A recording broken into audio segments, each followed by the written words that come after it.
Ada begitu banyak mimbar yang saya naiki. Ada begitu banyak panggung yang saya berdiri di atasnya.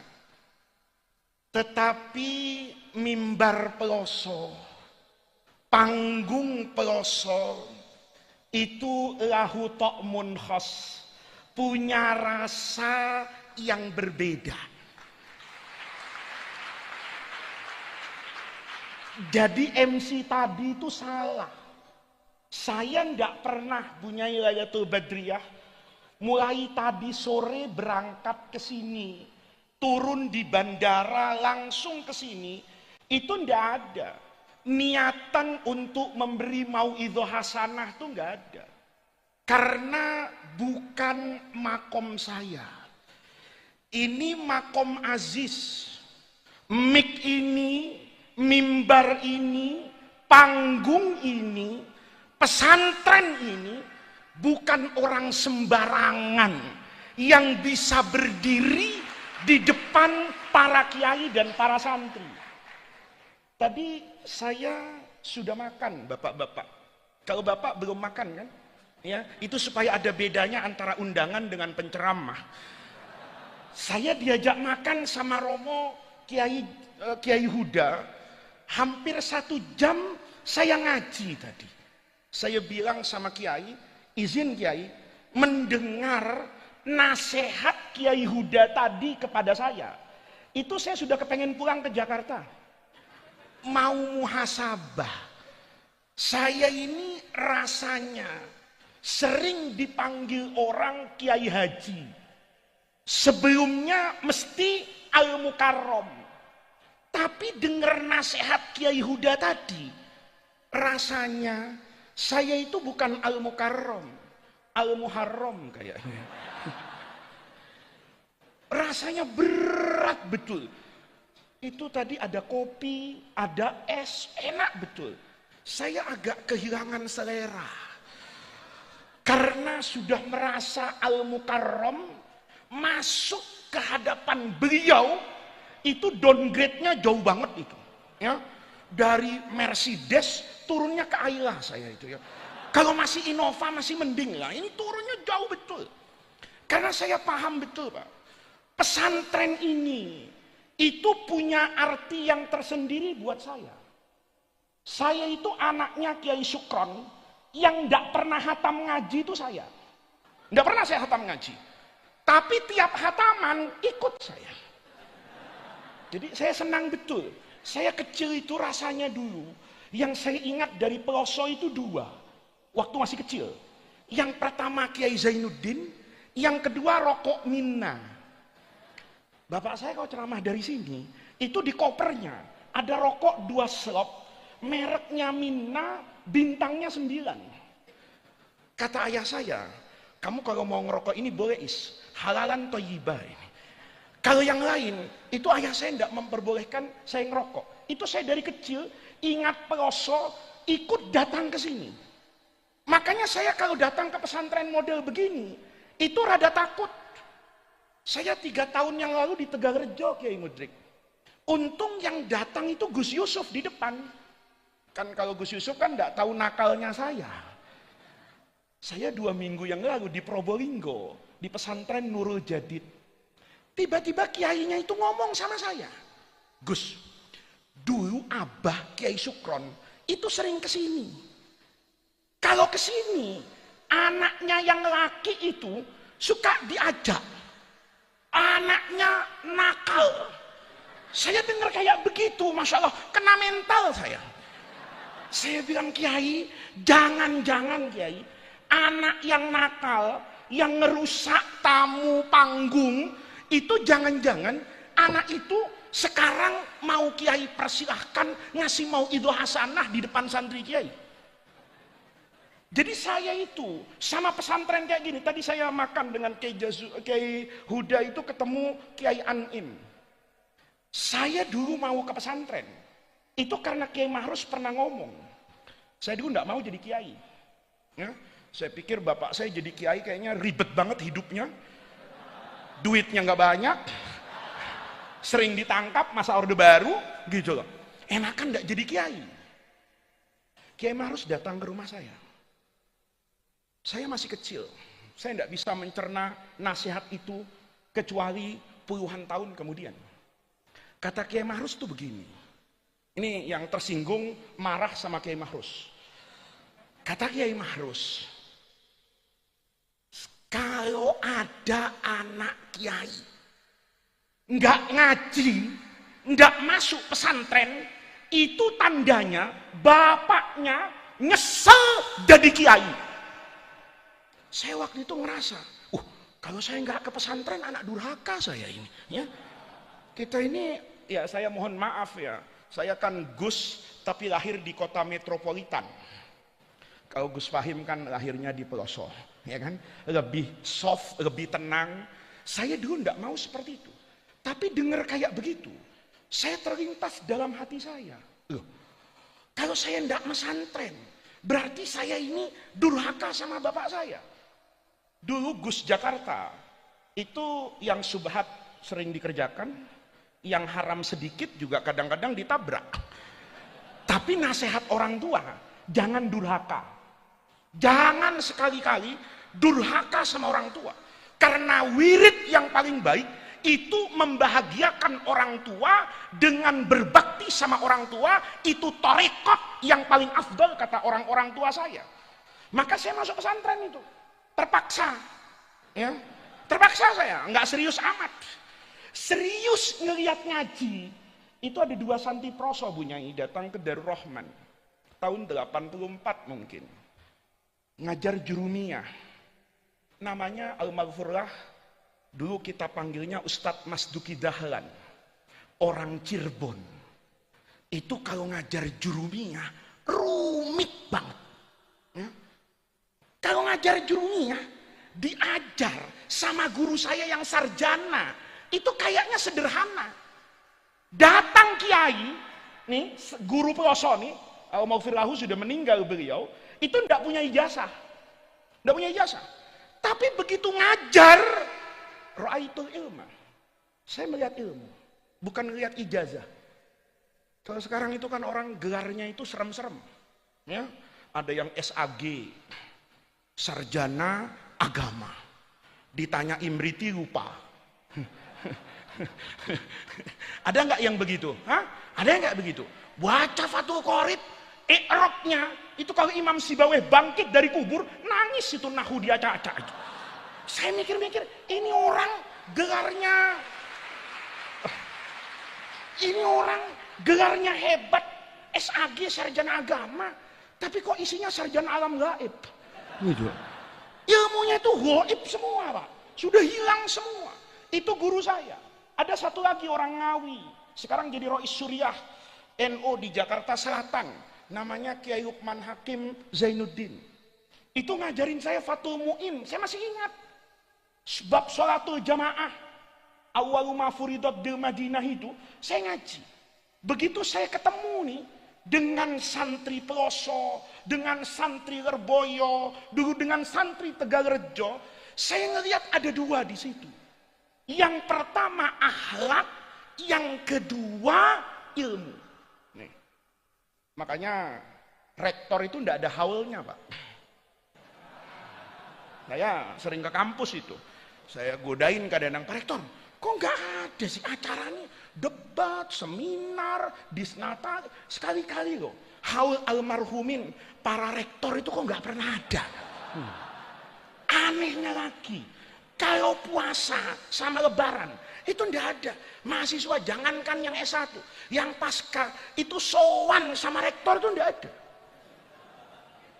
Tapi santri sehebat apapun ilmunya, dia kalau Ramadan, sebelum Ramadan, tradisi orang Betawi, rowahan, itu pasti orang Jakarta tuh datang sama guru. Nanti lebaran, itu yang pertama kali diziarahin itu guru. Anehnya lagi, bawa amplop. Saya belum pernah itu ada rektor disalami pakai amplop itu, enggak pernah. Saya merasa betul, ketika saya melihat santri-santri yang datang dari pesantren seperti ini, saya kemudian dari kecil itu tertarik, mulai tertarik itu untuk ngaji. Maka saya datang ke Peloso itu bukan mau itu hasanah. Saya yang pertama kali itu mau terima kasih. Saya yang tidak pernah hatam, tapi ikut hataman. Saya yang ngajinya sama santri Peloso. Kalau Anda itu ngajinya sama Kiai Peloso. Kalau saya ngajinya sama santri Peloso, tidak pernah hatam kitab, cuman ikut hataman, jadi kiai. Nih. Anda kalau tidak jadi kiai, ya, ngaji loh. Ini kan tangan pertama, Pak. Kalau saya kan sudah tangan entah tangan keberapa itu nyampe ke saya itu Fathul Muin itu. Secara sanad saya bukan sanad yang ahli karena lewat murid. Sementara Anda itu sanadnya sanad ahli itu. Ya, di atas kutubus sittah itu untuk cari sanad kayak begini, gitu. Kalau saya cuma begini jadi kiai, Anda tidak jadi kiai. Itu bahasa Arabnya takdir. Ya, itu bahasa hikamnya arih nafsaka minat tadbir. Nggak usah atur-atur Allah. Yang hataman ikut hataman jadi kiai, yang hatam belum tentu jadi kiai. Itu saya belajar dari pesantren, Pak. Pesantren itu, maka saya datang ke sini itu, yang pertama itu ini, Pak. Saya ingin berterima kasih. Saya ingin berterima kasih bahwa tradisi yang sederhana, ini penting, ilmu belakangan. Hikmat, percaya sama guru, itu memberikan makna yang luar biasa. Dulu, ini nggak mau idoh, saya udah janji nggak mau idoh nih, curhat, ya kan? Curhat, cerita aja. Saya dulu kalau datang ke pesantren kayak begini nih, ke Peloso, ke Tebuireng, saya masih ingat betul, ke Kerapia, ke Ali Maksum, ke As-Safi'iyah, di Sukorjo, Kiai As'ad, di Nurul Jadid pada masanya, di Genggong, pokoknya muter lah pesantren Tegalrejo semua itu, ya, Sarang. Bapak saya itu tahu, saya itu santri Protestan, suka protes. Ya. Alhamdulillah kalau santri Peloso ini santri sami'na wa atokna. Saya ini dulu kecil itu dididik dengan madhab sami'na wa pikir-pikir. Jadi kalau dikasih tahu bapak, itu bapak ngomong 1, saya ngomong 3. Ya, bapak ngomong 3, saya ngomong 6. Tapi ada satu yang bapak saya bilang, jangan bantah saya. Kalau saya datang ke pesantren seperti ini, kata bapak saya itu cuma 1, nurut ya. Saya masih kecil, nurut ya. Yang lain boleh nggak nurut, tapi yang ini nurut. Apa, Bi? Kalau kamu nanti ketemu kiai, ketemu orang alim, pesan bapak saya ada 3. Yang pertama tatap matanya, yang kedua cium tangannya, yang ketiga ini yang berat buat anak Jakarta dulu. Kalau diludahin, saya ini tidak bisa bahasa Jawa, Pak, tapi diludahin saya paham bahasa Arab, diidoni. Mudah-mudahan lalu ibdalnya benar nih ngomongnya nih ya, makhraj hurufnya mudah-mudahan benar ini, diidoni. Mangap ya, saya waktu itu kaget betul. Bagaimana mungkin ludahnya orang kok harus masuk ke mulut saya? Saya kan tidak tahu ini higienis atau enggak, ada covid atau enggak. Kalau di swab saya pulang kan begitu kalau kemarin. Pokoknya kata bapak saya gitu, matanya lihat, tangannya cium. Nanti kalau tiba-tiba kiai mau meludahin kamu, ngidoni, buka mulutmu. Kamu boleh nggak nurut sama saya dalam banyak hal, tapi dalam satu hal ini percaya, tidak ada bapak yang tidak bermimpi anaknya menjadi lebih sukses dari bapaknya. Nurut saya, sami'na wa atokna, tidak pakai protes tuh. Saya tidak bisa paham. Hingga besar, ada 2 orang memberi warna dalam hidup saya. Yang pertama pada masanya Mufti Agung di Mesir, Profesor Ali Jum'ah. Yang kedua di Syria, Allahumma gfir lahu, Profesor Muhammad Said Ramadan Al-Buti.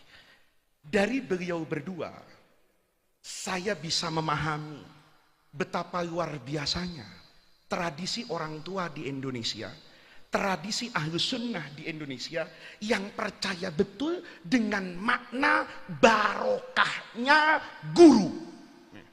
Jadi Anda biar hafal alfiyah dari belakang, biar hatam ngaji, tapi tidak percaya dengan barokah dan keistimewaan guru, ilmu Anda itu tidak banyak manfaatnya dalam hidup ini. Saya merasakan betul, Pak. Saya hari Jumat tuh bilang gini satu hari, kamu nanti Muhammad kalau ketemu dengan orang alim sama dengan bapak saya, cuma dibalik, cium tangannya, tatap matanya, tidak pakai idoni. Ya. Ini saya ceritakan supaya kalau riwayat hadis tuh riwayatnya sahih, Pak. Ya, enggak ada ziyadatul rawi ini, enggak ada ini. Ya, diriwayatkan kama kana Asma. Kata beliau, saya tanya, "Walima Maulana?" Kenapa? Kata beliau, "Kalau kamu menatap mata gurumu, maka kamu pernah menatap mata yang mata itu menatap gurunya, mata itu menatap mata, yang mata itu pernah bertemu dengan matanya Imam Syafi'i, mata Imam Syafi'i itu pernah melihat matanya Imam Malik, Imam Malik matanya itu bertemu dengan Sayyidut Tabi'in namanya Nafi', matanya Nafi' itu pasti bertemu dengan matanya Abdullah bin Umar radhiyallahu anhuma, dan matanya Ibnu Umar pasti pernah bertemu dengan matanya Rasulullah, dan matanya Rasulullah pasti melihat yang mala ainun ra'at wala udhunun sami'at wala khatara fi qalbil bashar."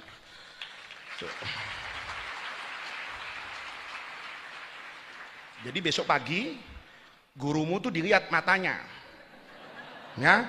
Tapi nadratu ijlal, jangan, "Kenapa kamu lihat mata saya?" "Bapak belum mandi ya, Pak? Kok ada nah, itu santri Jakarta itu, bukan santri Poso itu, ya. Itu bapak saya ngomong gitu. Kata bapak saya, "Cium tangannya, Is." Kenapa?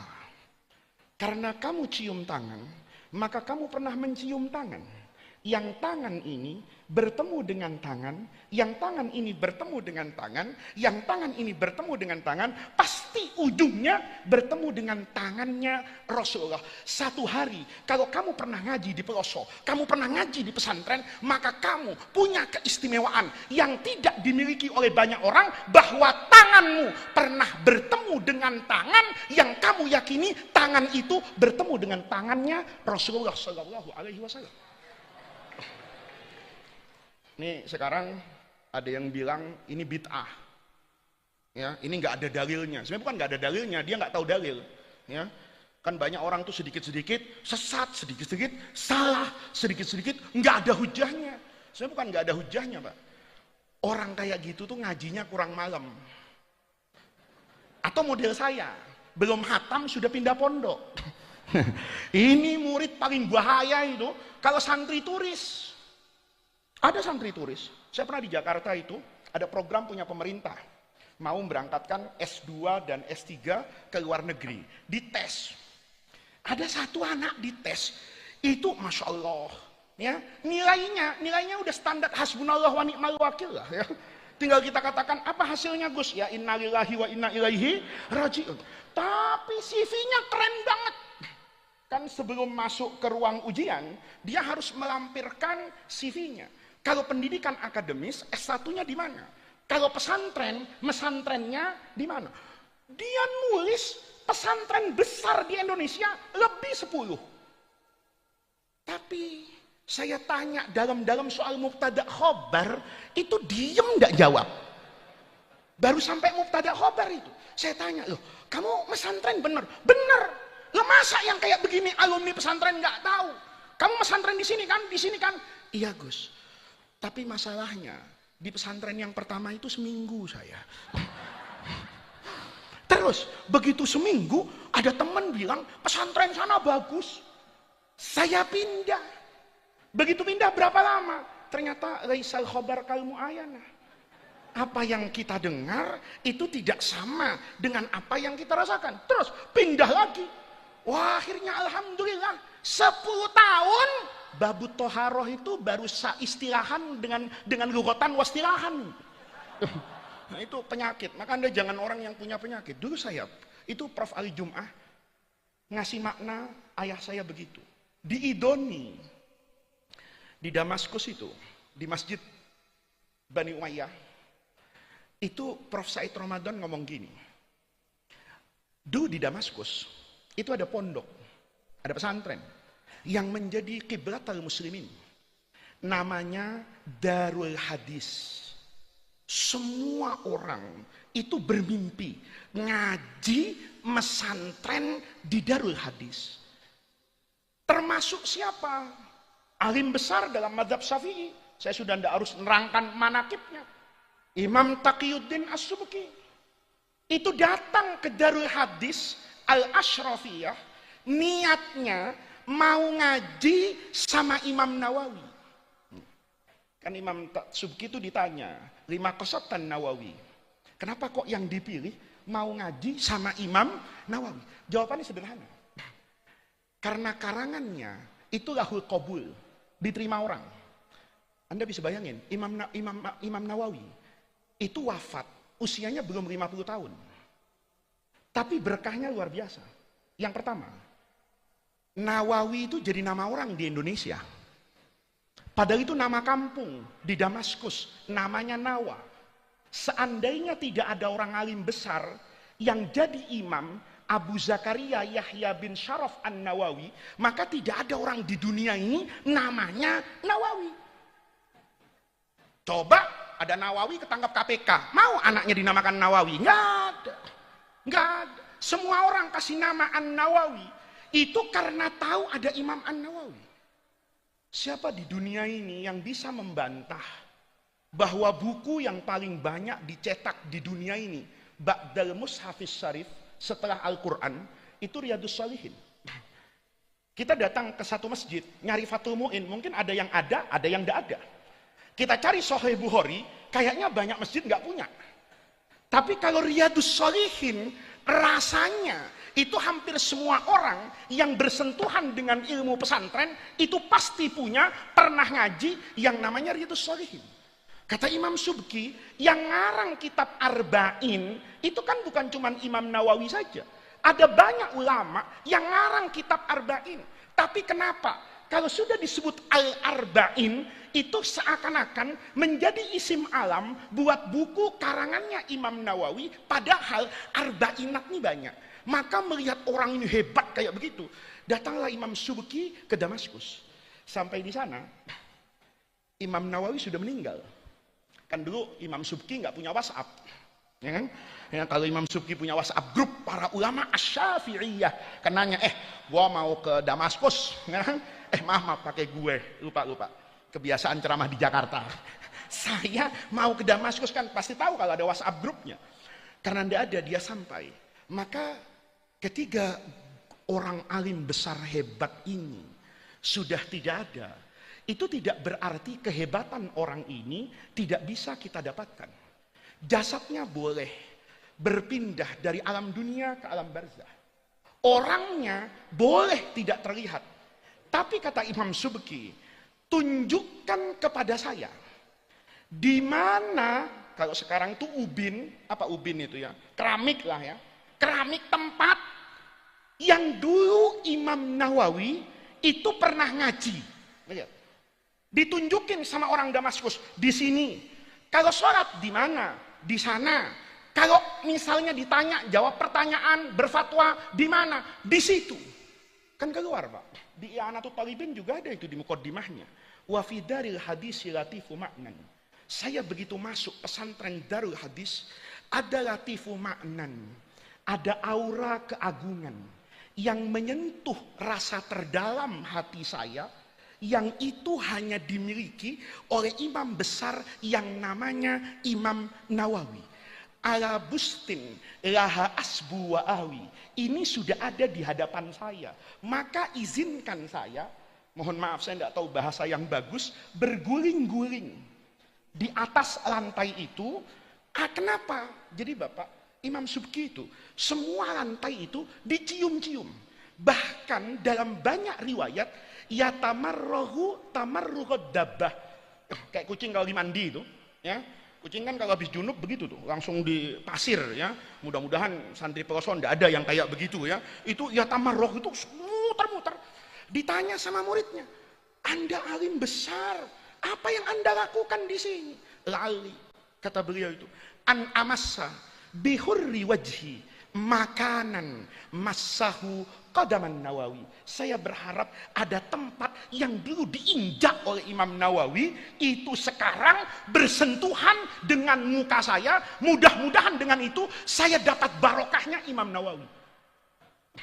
Jadi santri Peloso ini kalau nggak dapat barokahnya Mbah Jazuli ini kebangetan. Ya, saya aja yang barokahnya datang dan pergi, ya, cuman waktu hataman, mungkin sekali dua kali jadi kiai. Dan saya kan dengan Gus Kausar itu followersnya lumayan bersaing, ya. Ya. Cuman mukanya Gus Kausar karena lebih muda, market friendly, ya. Saya juga kalau umurnya 20 tahun yang lalu lumayan saya. Ya, iya bener. Artinya apa?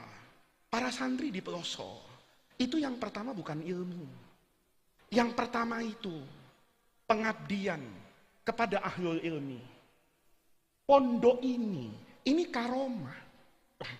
Karomah, betul. Saya tiap ketemu santri Peloso di Jakarta, itu selalu saya tanya, Ustadz tinggal di mana? Di sana, ngapain? Dagang. Tapi nggak pernah lupa tuh, dagang sih Gus. Tapi kalau maghrib, alhamdulillah, seminggu 2 kali saya ngaji. Itu sebetulnya yang menjaga syariat Rasulullah itu pengajian, Pak. Coba Bapak lihat nih, ya. Nih mohon kalau ada YouTube-nya jangan dipotong-potong, ya. Nanti saya dianggap ceramah aneh-aneh. Mukjizat Nabi itu berbeda antara mukjizatnya Sayyidina Rasulullah dengan baki akhwatihi minal anbiya, beda. Nabi Musa nih, kalau pakai survei, saya survei santri Peloso nih, apa yang Anda ingat dari Nabi Musa? Jawabannya pasti tongkat. Coba kita survei, apa yang Anda ingat dari Nabi Musa? Pasti jawabannya tongkat.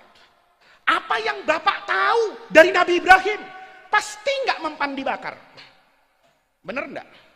Bener nggak? Itu mukjizat. Itu mukjizat. Mukjizat pakai tak marbutoh, itu kan tafdil itu. Bukan melemahkan, tapi membungkam. Tapi membungkamnya, mukjizat kayak begini, itu temporer, Pak. Yang hissi, yang dilihat mata, dirasakan oleh indera manusia, itu kehebatannya temporer. Saya punya pengalaman ceramah depan anak SD. Saya alhamdulillah ya, ceramah itu pengalamannya banyak. Banyak panitia yang nyiksa saya. Saya pernah ceramah depan anak TK. Saya pikir orang tuanya. Tahu-tahu anak TK 100 kumpul depan saya. Itu as'abu yaumin marrat fi hayati. Itu Masya Allah kata saya. Begini nih, biar amplopnya tebel, kalau tahu nggak datang saya. Kenapa? Wah semuanya anak-anak. Satu ketika anak SD. Tapi dulu saya dikasih tahu sama guru saya. Kamu tuh jangan suka merendahkan orang. Anggap aja semua orang yang kamu temui itu adalah guru. Dan semua tempat yang pernah kamu kunjungi itu adalah ma'had. Saya Pak, pernah belajar ilmu mantik. Itu dari anak SD. Saya ceramah depan anak SD. Mau Idul Adha. Kepala sekolahnya ngomong sama saya. Gus, nah kalau Idul Adha nanti cerita ya. Tentang Nabi Ibrahim. Oh ya udah, cerita saya. Anak-anakku, Nabi Ibrahim itu Nabi yang hebat. Dikatakan Abul Anbiya, bapaknya para nabi, karena semua agama besar itu ya berinduk kepada Nabi Ibrahim. Nabi Musa bawa Yahudi, Nabi Isa dengan Nasraninya, Nabi Muhammad itu induknya Nabi Ibrahim. Bu, ngaji apa tidur? Nanti saya ngaji setengah mati, Bu tidur setengah tidur nih. Bu, tahu nggak Bu? Kenapa Nabi Ibrahim itu jadi nabi yang paling hebat sebelum Nabi Muhammad? Mau tahu Bu? Saya kasih tahu ya Bu. Nabi Ibrahim itu disebut bapak para nabi. Nabi yang hebat menjadi bagian dari ulul azmi minar rusul itu karena istrinya 2. Ibu baru tahu kan? Kenapa suami ibu tidak hebat? Loh, Nabi Ibrahim itu istrinya 2 Pak. Ada yang mau mengingkari itu? Bu, Bu. Ntar deh, ini ceramah hatamannya saya belokin sedikit Gus Kausar ya, sedikit ya. Bu. Quran itu ngasih contoh rumah tangga itu 3, Bu. Yang pertama, ada rumah tangga, suaminya masuk surga, istrinya masuk neraka. Itu Nabi Lut. Suaminya ke surga, istrinya ke neraka. Ada rumah tangga, Bu. Suaminya ke neraka, istrinya dibangunkan istana di surga. Itu rumah tangganya Fir'aun. Ada rumah tangga, suami istri masuk surga. Itu rumah tangganya Nabi Ibrahim. Saya mau tanya sama ibu, di antara 3 rumah tangga ini, kira-kira kalau saya boleh bertanya, ibu rumah tangganya itu kepengen kayak rumah tangga Nabi siapa? Bu, kayak Nabi siapa? Kayak Nabi Ibrahim. Sebentar, ini ada kameranya enggak? Hah? Ada kameranya enggak? Ada kameranya ya? Kalau ada kameranya Pak, besok Bapak minta nih sama tim media Peloso, ya, dari semua kegiatan malam ini, potong yang itu aja. Besok hari apa ya? Saya sampai lupa hari. Besok hari apa ya? Hari Ahad. Nah, Senin Bapak bawa ke KUA. Ngapain? Kawin lagi. Nanti KUA kan nanya, Pak, menurut aturan negara, kalau mau poligami nikah lagi, itu harus seizin istri pertama. Bapak nggak usah ribet, keluarin HP-nya, potongan pengajian malam ini. Bilang sama ketua KUA, Pak, istri saya malam Ahad itu ngaji sama Faiz. Dia tanya rumah tangganya kepengen kayak Nabi Ibrahim, kayak Nabi Lot, apa kayak Fir'aun? Istri saya itu bilang mau kayak Nabi Ibrahim. Santri Peloso yang belajar mafhum usul fikih kan gak perlu takut lagi untuk kawin lagi. Bener gak, Bu? Kata ibu-ibu, nyesel gue datang sampai sekarang nih. Tenang, Bu, ibu kalau ngaji sama saya aman ya. Nanti ibu tanya sama suaminya, Mas, saya tadi ditanya sama penceramah rumah tangga mau kayak Nabi Ibrahim. Ini pasti yang diingat dari ceramah saya nih, yakin cuman yang ini ya. Ini, saya nggak nuduh, Bu, suami-suami akhir zaman yang mau ketemu Dajjal nih ya. Ini rasanya yang diingat ya cuma ini aja, karena bisa ketawanya di sini. Kalau di rumah ada orang ngomong poligami, mesem-mesem, oh insya Allah besok udah tinggal di masjid, Pak, ya kan? Bu, ntar kalau suaminya nanya, Dinda, tadi waktu ditanya sama penceramah, rumah tangganya mau kayak Nabi Ibrahim ya? Iya Mas, saya memang kepengen punya suami kayak Nabi Ibrahim. Wah, senang banget. Tapi jangan senang dulu, Pak. Istrinya ahli sejarah. Perempuan tuh ahli sejarah ya, Bu? Bu, perempuan tuh ahli sejarah kan? Peristiwa yang sudah lama, heran saya, melekat betul dia. Ini ahli sejarah. Maka karena ahli sejarah ngomong dia, Mas, Nabi Ibrahim itu nikah kedua itu setelah tidak mempan dibakar oleh Raja Namrud. Jadi kalau panjenengan mau nikah lagi, ahlan wa sahlan. Saya enggak minta kok untuk dibakar kayak enggak. Cuma di dapur ada kompor gas. Alhamdulillah gasnya udah tipis, yang 3 kilo itu ya. Tinggal sedikit saya nyalakan 5 menit. Nanti kalau kompor sudah panas 5 menit, monggo duduk di atasnya. Kalau tidak terbakar, kawin lagi. Kalau gosong, saya antar ke RSUD. Mudah-mudahan masih di cover sama BPJS. Udah, ini nggak boleh ceramah yang kayak gini, nggak boleh. Nanti nggak selesai. Maaf, ini sampai jam berapa ngaji? Hah? Sampai jam berapa? Sampai jam 4. Masya Allah. Saya masih ada acara satu lagi, Bu. Di Ciranjang. Saya ini Bu Nyai, sebetulnya nggak ada niatan ke sini. Saya hari ini belum tidur. Tapi karena Kiai Lukman pesantren Al-Hamid itu bilang jauhnya Peloso. Itu acara saya batalin semua yang sore. Pokoknya nggak ada. Ini ke Peloso. Kata yang dulu, kan kami duluan Pak. Iya, saya ceramah di sana nggak datang ke Peloso, karomah saya hilang. Kualat sama Peloso. Nah, ini Bapak-bapak udah ya, ini udah jam 11. Kita fokus ke depan tadi. Mukjizat. Nih, gara-gara mukjizat jadi sampai kawin lagi ya kan. Padahal Bapak sama saya itu sama kita Pak. Ya, sama-sama apa Pak? Sama-sama ngomong aja gitu. Mukjizat nih, lihat. Kenapa pesantren ini kata guru saya dulu, yang yastahik, yang berhak untuk mengaku sebagai penjaga dan pewaris Nabi, itu pesantren. Kenapa? Mukjizatnya beda Pak.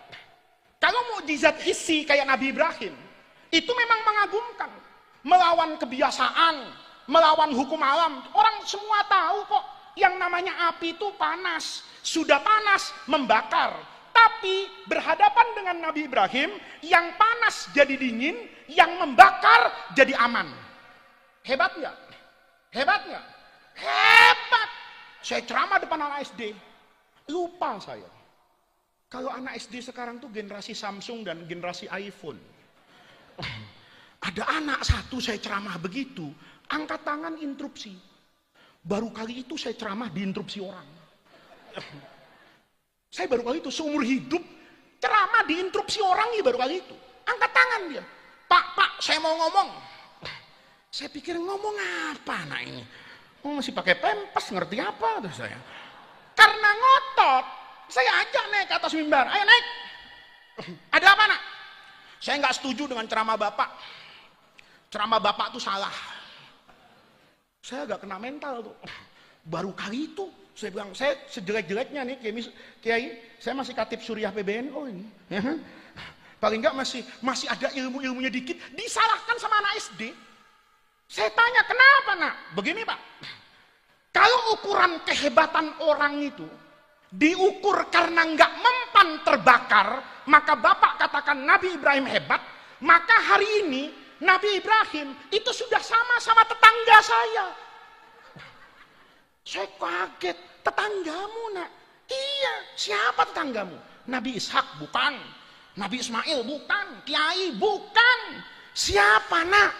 Pemadam kebakaran. Astagfirullahaladzim. Saya betul-betul kena mental. Maka hati-hati nih, santri sekarang nih. Masyarakat sekarang tuh kritis. Masyarakat sekarang itu lepas dari ikatan-ikatan yang boleh jadi dulu berat untuk menyampaikan ke hadapan guru, tetapi zaman ini zaman yang berubah, zaman yang terbuka, generasi yang berani menyampaikan apa yang ada dalam logikanya. Saya dengar begitu, agak kaget juga. Saya bilang benar juga nih anak, kata saya.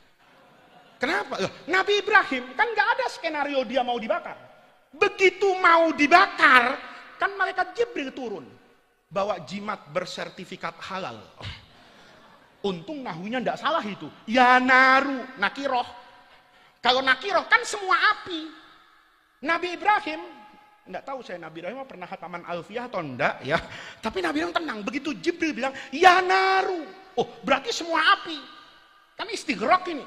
Jadi waktu itu tuh, waktu Nabi Ibrahim mau dilempar ke api, kalau ada ibu-ibu muslimat di Peloso masak nasi, itu sampai kiamat kurang 2 hari nggak mateng itu. Kenapa? Semua api adem itu dari malaikat, bukan dari Nabi Ibrahim.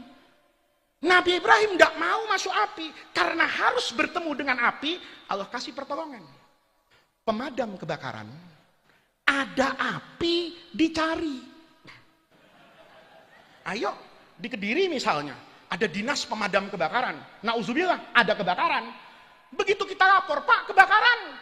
Orangnya bilang, kalau kebakaran jangan lapor saya takut sama api. Oh, petugas pemadam kebakaran kayak begini, takut api, dimutasi ke dinas penguburan.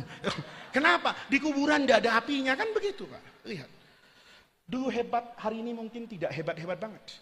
dulu mendatangkan kebaikan, kalau itu diwariskan, kita semua ini kan dikatakan pewaris Nabi.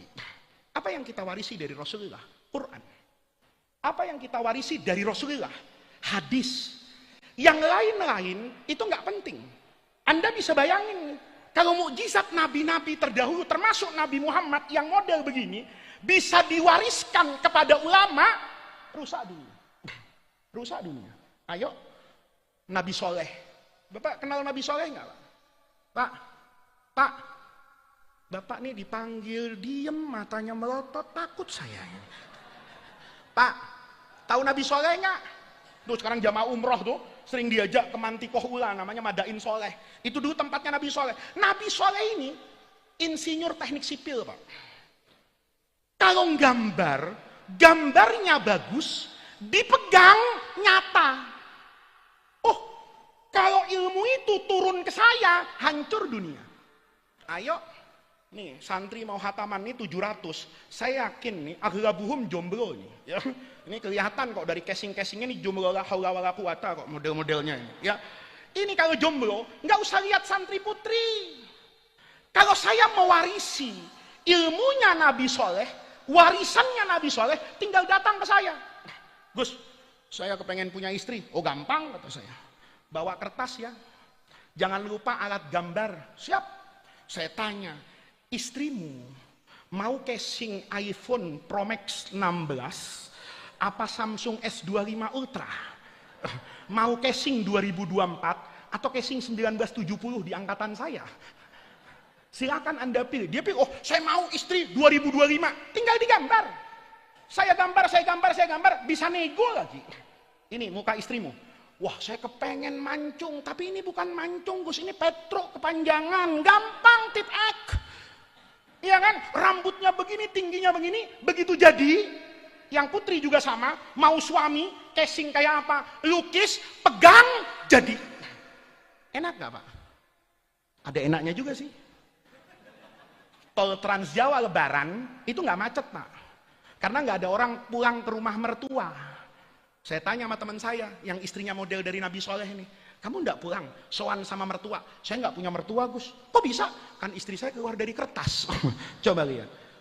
Tapi Anda bisa bayangin, kayak apa rusaknya dunia kalau ada manusia tidak punya orang tua.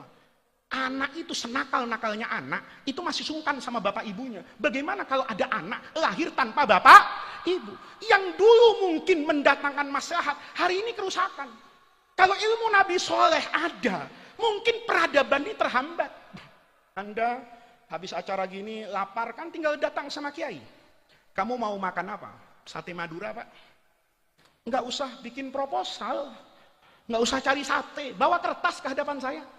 Gambar gerobaknya, orang Maduranya, arengnya, satenya, kecapnya, kipasnya. Saya pegang, jadi satenya. Enak nggak?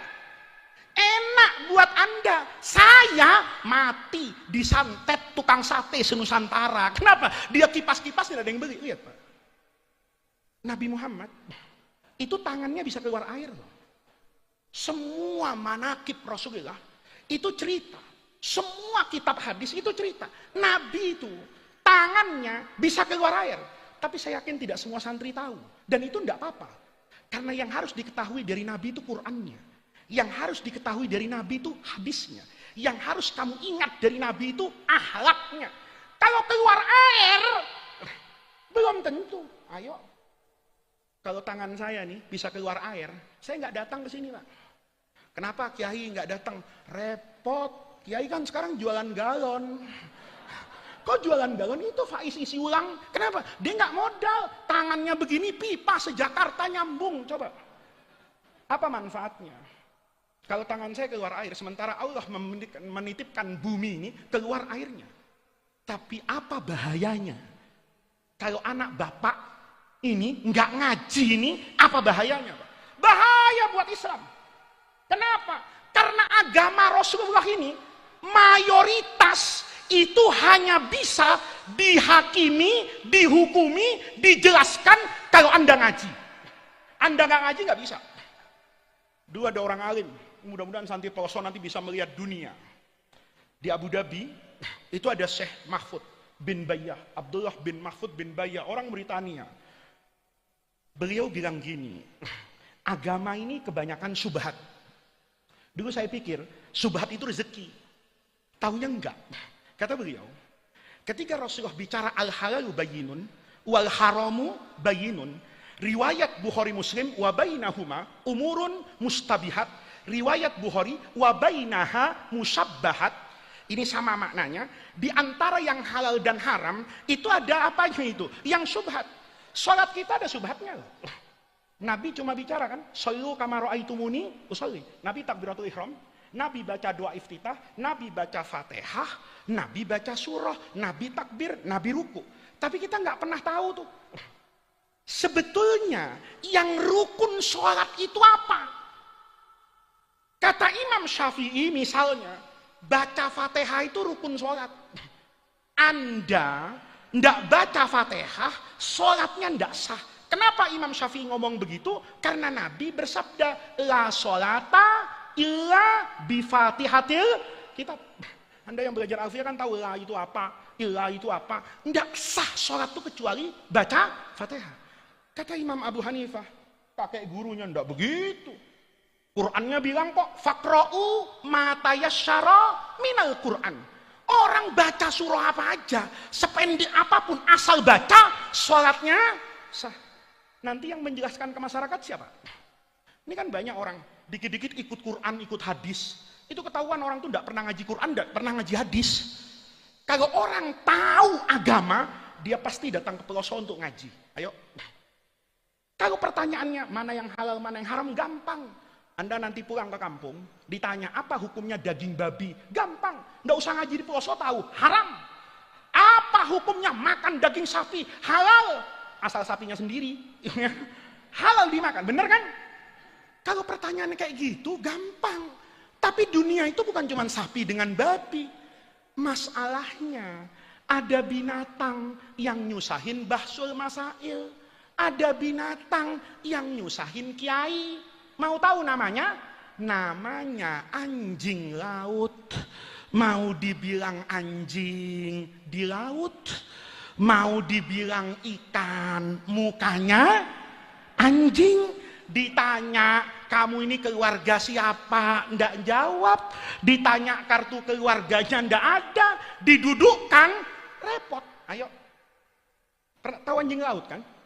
Anjing laut tuh, kalau mukanya ditutup, kepalanya tuh kasih cadar, kasih apa ini, sorban, tutup, tinggal leher ke bawah. Saya tanya, ini apa? Kamu jawab, min duni adna syakin ya ustadzi innahu kalbun. Ini anjing, ini ikan. Kenapa? Kepalanya nggak ada, leher ke bawah, pegang, perhatikan, observasi, bedah fisiologinya ikan. Tapi kalau dibalik nih, leher ke bawah ditutup, mukanya kelihatan. Saya tanya, ini apa? Ya anjing ini Pak. Ayo kita bahsul masail di pelosok.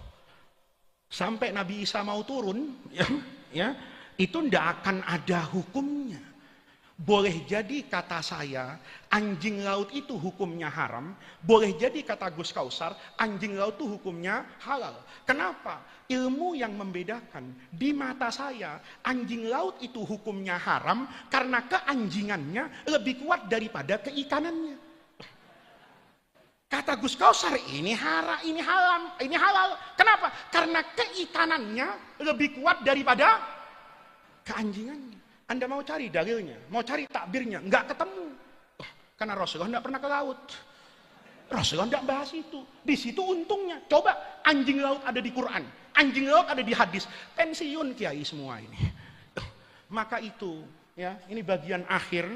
Sudah jam 11, ya. Saya sebenarnya ingin ceramah lama ya, tapi jalanan tadi macet Pak. Saya tadi kesini cepat, itu karena diantar polisi. Nggak tahu pulangnya masih diantar apa enggak, saya nggak tahu ya. Tapi tadi dari Juanda ke sini tuh hanya 2,5 jam. Itu karena saya jadi gubernur aja 2,5 jam. Ya, nggak ada lampu merah, nggak ada rem sampai ke sini. Tapi intinya bapak-bapak, para santri, yang pertama jangan pernah berhenti belajar. Cita-citamu harus tinggi. Dunia hari ini itu bukan dunia yang kemarin. Kamu harus punya cita-cita yang tinggi karena yang nanti kamu hadapi itu tidak sesederhana apa yang dihadapi oleh generasi saya. Apa yang dahulu kalian lihat di buku fikih, apa yang dahulu kalian pelajari di ilmu usulul fikih, seiring dengan kemajuan zaman dan peradaban, itu tidak mudah untuk kemudian masyarakat mendapat view keislaman kecuali lewat kalian yang betul-betul belajar di pesantren. Percaya, saya bukan mau membanggakan apapun, Pak. Saya bisa sampai hari ini itu karena didikan pesantren. Kemarin saya alhamdulillah bertemu dengan rektor di Abu Dhabi dan di Kairo, berbicara. Dia tanya sama saya, bahasa Arabmu itu, katanya, kok lebih lurus ya dari bahasa Arab kami yang lebih banyak pakai bahasa Amiyah. Saya bilang, karena saya dulu dididik di pesantren, itu selalu perhatian dengan yang namanya nahwu dan sorof. Dulu saya itu diajarin sama guru saya, kamu nanti kalau ada orang sepanjang apapun serbannya, terus baca doa, i'rab sama binanya salah semua, cium tangannya dipending dulu. Walaupun bahwa kebenaran i'rab itu laisa syarton min surut qabuli doa, tetapi ya itu menjadi tanda agar orang itu menjaga marwah agama. Anda di Pelosok mungkin tidak apa-apa, tapi saya di Jakarta pusing kadang-kadang. Khutbah Jumat itu ada aneh-aneh. Ada kiai itu tidak pernah nyebut Quran, tidak pernah nyebut ayat. Kalau khutbah itu, saudara-saudara, seperti firman Allah dalam surah kedua ayat ke-100 yang artinya, Masya Allah. Kalau begini enak betul. Saya bilang waktu itu, yang kayak begini nih masih dipasang jadi khotib, saya besok tidak mau datang ke masjid ini. Kenapa? Ya enggak lah. Makom itu harus dijaga. Ada banyak orang alim di Jakarta yang tamatan pesantren. Maka anak-anakku, saya cerita sama anak-anakku, saya ini bukan orang hebat, jauh dari kata hebat, tapi saya perlu bersyukur kepada Allah bahwa jurumiyah yang kecil itu, alfiyah yang kamu harus tahu, Ibnu Malik itu ulama yang tidak punya followers, hidup dalam kesunyian di Andalusia sampai pindah ke Damaskus. Ibnu Malik itu sampai teriak di pintu rumahnya, siapa yang mau ngaji sama saya?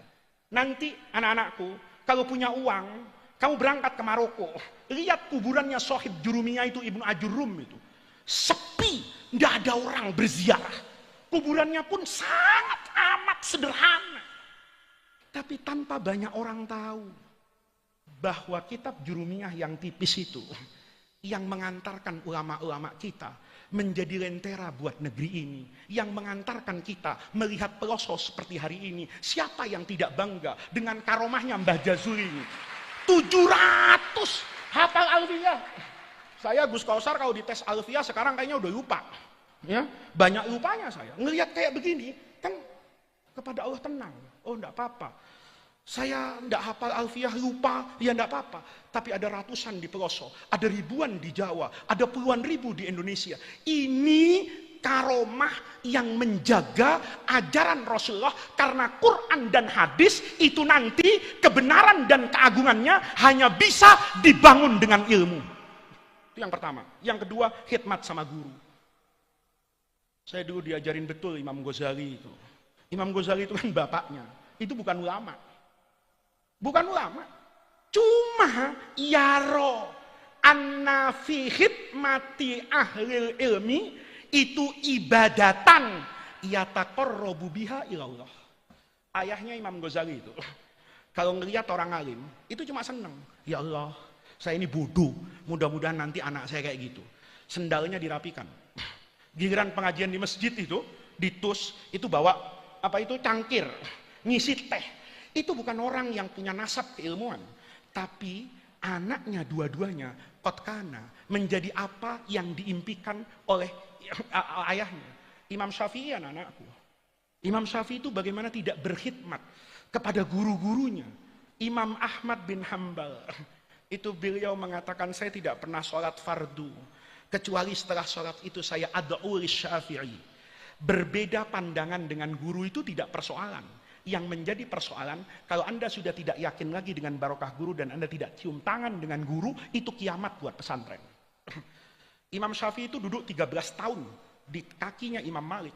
Imam Malik punya mazhab namanya Amalu Ahlil Madinah, yang dia bantah hadis yang dia riwayatkan sendiri. Khiyar majlis al-bayyi'ani bil khiyari malam yatafarraqo rawahu Malikun an Nafi' an Ibni Umar. Itu ditolak sama Imam Malik karena bertentangan dengan tradisi Madinah. Imam Syafi'i 13 tahun duduk di kakinya Imam Malik bikul ijlal. Walaupun nanti beliau katakan tidak begitu guru. Amalu ahli Madinah itu tidak mungkin karena sahabat tafarroku. Dia mengoreksi pandangan gurunya berbasis ilmu ahlan wa sahlan. Tetapi Imam Syafi'i tidak pernah mengurangi rasa hormatnya kepada Imam Malik. Yang terakhir anak-anakku, dunia berputar. Kita janji ya, satu hari cerita Hammad bin Abi Sulaiman dengan Imam Abu Hanifah itu terulang kembali. Imam Abu Hanifah itu jadi imam, Pak. Itu karena gurunya sakit. Hammad bin Abi Sulaiman itu, dia pilih dari sekian banyak orang alim di Baghdad, hatinya itu cocok betul dengan Hammad bin Abi Sulaiman ngaji. Satu ketiga, Hammadnya itu sakit. Karena sakit. Ini bedanya santri dulu dengan santri sekarang. Kalau santri sekarang, gurunya ndak masuk seneng. Kalau santri dulu, gurunya nggak masuk nangis. Karena guru tidak masuk sakit, maka teman-temannya tuh bilang, Nu'man, kan Imam Abu Hanifah tuh Nu'man bin Sabit, Nu'man, kamu kan udah lama ngaji, udah sekarang kamu takrir aja, nakrir, kata orang, loh, kok enak juga ini Nu'man ngajar. Lama-lama nggak terasa dia ngajar. Gurunya datang, dia lihat dari jendela, subhanallah, Nu'man yang dulu di kaki saya ternyata hebat. Kata Ahmad, mulai sekarang majelis yang di sini, kan majelisnya banyak Pak di majelis. Majelis yang di sini saya udah nggak ngaji lagi. Yang ngaji kamu Nu'man. Ma'adzallah, nggak mungkin guru. Selama guru hidup mahayita, saya tidak akan berani untuk duduk di sini. Kata Hammad, kursi ini tidak Allah ciptakan untuk Hammad bin Abi Sulaiman. Kursi ini Allah ciptakan untuk ahlul ilmi. Ilmumu sekarang saya rasa sudah mengalahkan kehebatan saya. Maka engkau yang nanti jadi imam, saya jadi makmum. Saya berharap 10 tahun lagi saya duduk di bawah. Anak-anak peloso malam hari ini yang 700 itu ada duduk di atas mimbar. Mungkin punya pesantren, mudah-mudahan menurun seperti kiai-kiainya, membuka lembaga pendidikan. Mungkin anak-anakku ketemu saya di Jakarta sudah jadi rektor UIN. Mungkin ada yang jadi rektor UI. Negeri ini punya masalah yang tidak selesai-selesai. Penting untuk kita selesaikan dengan orang-orang yang berilmu, berlatar belakang pesantren. Karena di sini jiwa ragamu dididik. Disinilah Indonesia Raya itu terdengar. Bangunlah jiwanya, bangunlah badannya. Mudah-mudahan Allah Subhanahu wa Ta'ala menjaga pondok pesantren Al-Falah ini, menjaga para kiai, menjaga para ibu nyai, menjaga para zurriyah, menjaga para asatidzah, dan menjaga para santri. Mudah-mudahan amal ibadah, thariqah yang tadi saya dipesan betul sama Kiai Huda, thariqatut ta'lim, ta'allum wa ta'lim. Tarekatnya, wiridnya, belajar dan mengajar itu mudah-mudahan menjadi tawassul dan wasilah kita untuk mendapatkan khairat dunia wal akhirah. Mudah-mudahan pesantren ini Allah jadikan menjadi maqalan min ma'akil ilmi wal bayan. Ini menjadi manarotan min manarotil huda, min manarotil afaf, min manarotil tuqa. Mudah-mudahan kita yang pernah hadir ke pesantren ini, yang pernah menimba mutiara di pesantren ini, Allah bersamai dalam perjalanan hidup di dunia ini untuk kelak dikumpulkan bersama para guru-guru kita, para nabi dan para solihin dalam ridho Allah fil firdausil a'la. Kepada para kiai, terima kasih sekali atas kesempatan yang diberikan, atas undangan yang disampaikan. Mudah-mudahan Allah jadikan jam'ana hadza jam'an marhuma wa tafarruqana mim ba'dihi tafarruqan ma'suma. Rabbana atina min ladunka rahmah wa hayyi lana min amrina rasyada. Allahumma la tahrimna khaira ma indaka li syarri ma indana. Kurang lebihnya saya mohon maaf. Wallahul muwaffiq ila aqwamit thariq. Wassalamu alaikum warahmatullahi wabarakatuh.